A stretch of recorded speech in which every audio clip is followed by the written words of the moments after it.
Good morning, class. I welcome you to today's class. I hope you are all doing great. Today's topic is livestock management system. And before we move to different types of management system in animal husbandry, I would like to define management system in animal husbandry. Management system in animal husbandry refers to different ways of raising or rearing farm animals.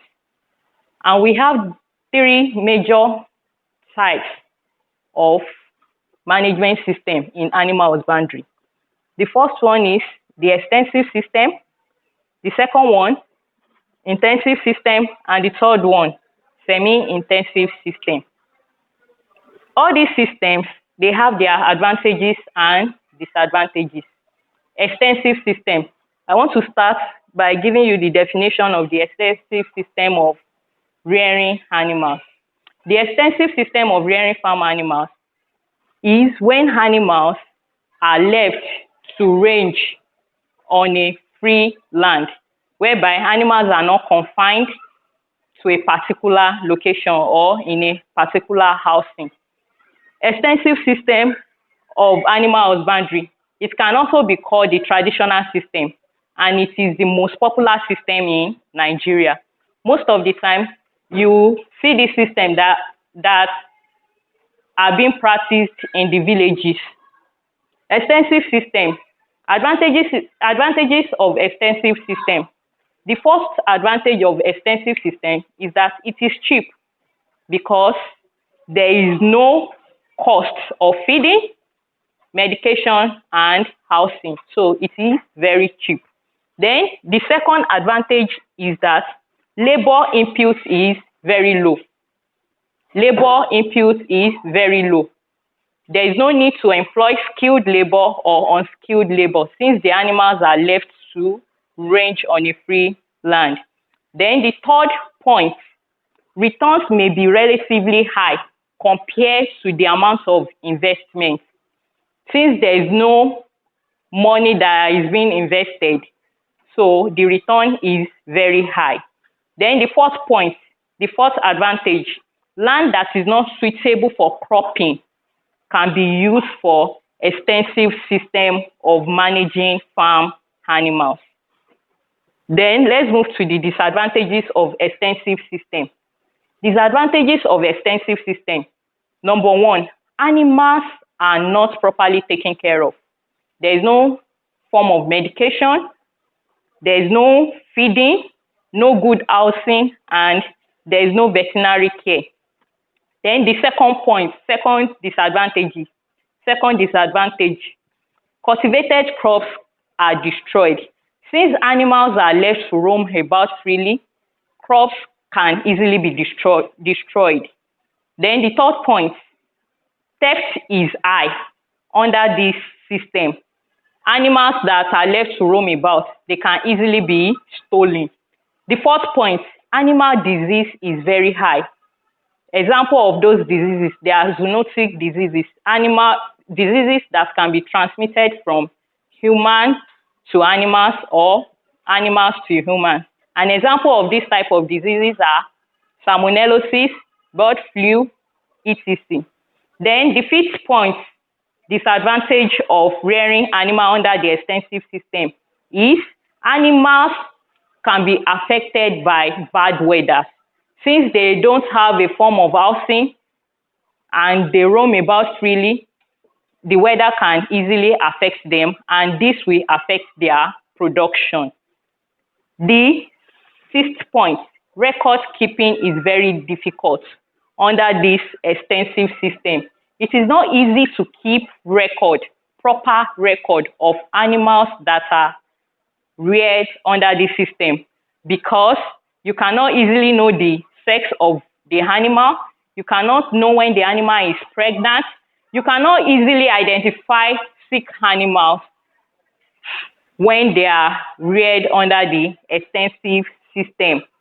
Then number 7, indiscriminate mating. Mating of farm animals cannot be monitored properly because you cannot easily identify which animal is on heat and which animal is ready for mating. Then the last point, animals are exposed to bad feed and water.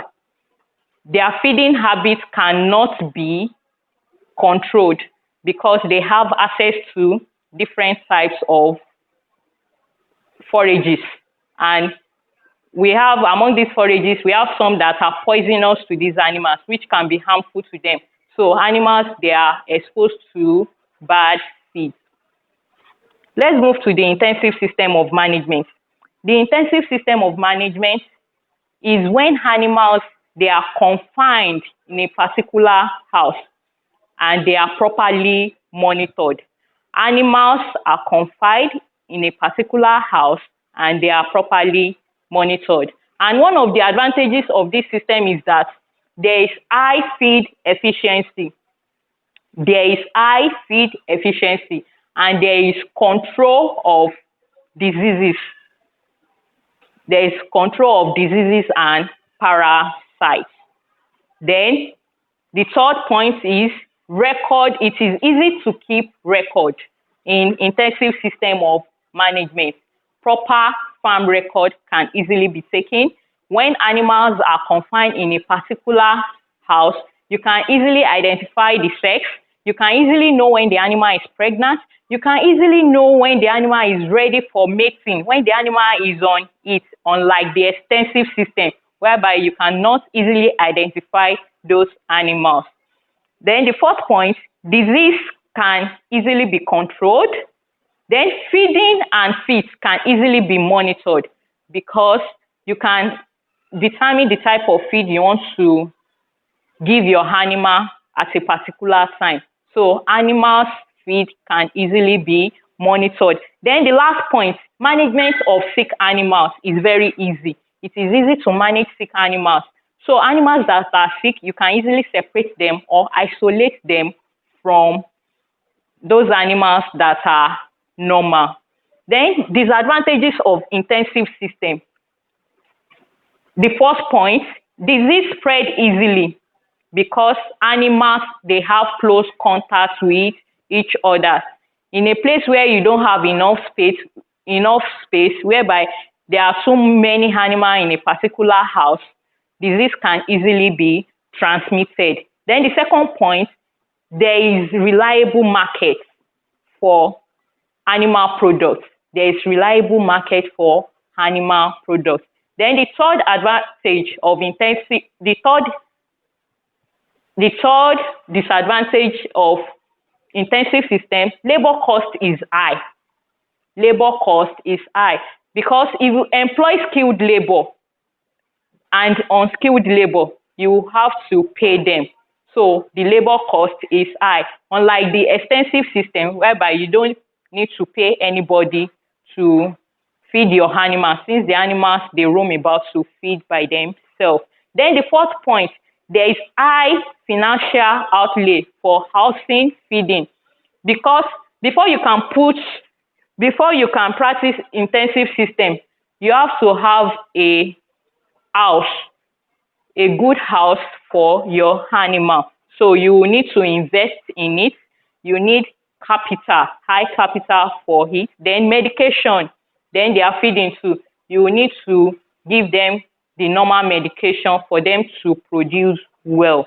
Then the last point, disposal of manure is a major problem and it can cause environmental pollution. Animals that are confined in a particular house, to properly manage the manure, sometimes most farmers, they don't manage them well and it can cause pollution which can be harmful to humans. Then the last system of managing animal is the semi-intensive system. And the semi-intensive system is in between, is partly extensive and intensive. The animals, they are allowed to roam about during the day. Then at night, they are confined in a particular house. And at night, appropriate house can be provided. Advantages of semi-intensive system. The labor cost is not as high as the intensive system, since in the morning the animals will roam to feed for themselves, so the cost is not as high as the intensive system. Then the second point, disease and parasites is fairly controlled, unlike the extensive system. Disease and parasites is fairly controlled, unlike the extensive system. Then the last advantage, labor is cheaper compared to the intensive system. Labor cost is cheaper. Then the disadvantages of semi-intensive system. Breeding can be uncontrolled, like the extensive system too, whereby you can't really know when animals are ready for mating. The animals that are on heat, that too is applicable to the semi-intensive system. Since they roam about in the morning, you can't easily identify which animal is on heat and is ready for mating. Then the second point, disadvantages of semi-intensive system. Record keeping can be a bit difficult. Record keeping can be a bit difficult, since you cannot monitor them when they are outside in the morning to feed for themselves. You cannot easily monitor their feeding, their medication, and other management of those animals. You cannot easily monitor them. So next class, we are going to talk about the management practices in livestock, which include the housing, feeding. We have different types of housing for different animals, and we have different feeds for different animals. The feed that ruminant animals consume is different from non-ruminants. Like the ruminant animals, they feed on forages, pastures. Then the non-ruminants, example of non-ruminant animals, which include the poultry animals, they feed mostly on concentrate. So we are going to discuss on their feeding. We are going to discuss on their housing in the next class. I wish you all well. Thank you for listening.